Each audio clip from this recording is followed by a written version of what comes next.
रही थी। Encrypted app खुली थी और मैसेज सेंड हो रहा था।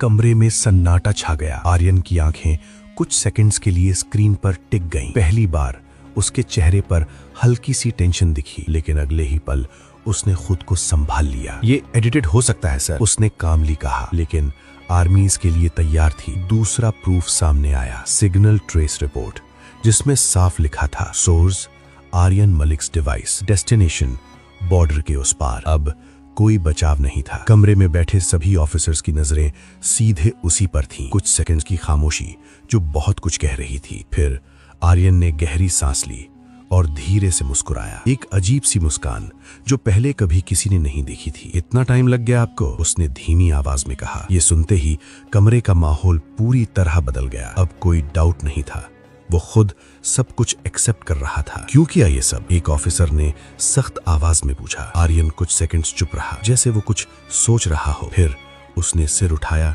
और बोला, क्योंकि ये सिर्फ एक आदमी का खेल नहीं है। आप लोग सिर्फ मुझे देख रहे हैं, लेकिन असली कहानी अभी शुरू भी नहीं हुई है। उसके ये शब्द सबको अंदर तक हिला गए। मतलब जो आर्मी को डर था वो सच हो सकता था। वो अकेला नहीं था और शायद नेटवर्क आर्मी के अंदर तक फैला हुआ था। अब सिचुएशन और भी डेंजरस हो चुकी थी। आर्यन को तुरंत कस्टडी में लिया गया, लेकिन उसकी बातों ने एक नया डर पैदा कर दिया था, क्योंकि अगर वो सच बोल रहा था तो ये सिर्फ एक गद्दार की कहानी नहीं थी। ये एक ऐसे जाल की शुरुआत थी जिसका अंत अभी दिखाई नहीं दे रहा था। कैप्टन आर्यन मलिक अब कस्टडी में था, लेकिन उसकी आंखों में डर नहीं था, बल्कि एक अजीब सा सुकून था, जैसे जो होना था वो हो चुका है। पूछताछ शुरू हुई। हर सवाल सीधा था, हर टोन सख्त। तुम किसके लिए काम कर रहे थे? नेटवर्क में और कौन कौन है? कितनी जानकारी लीक हुई है? लेकिन हर सवाल पर आर्यन बस एक ही चीज करता,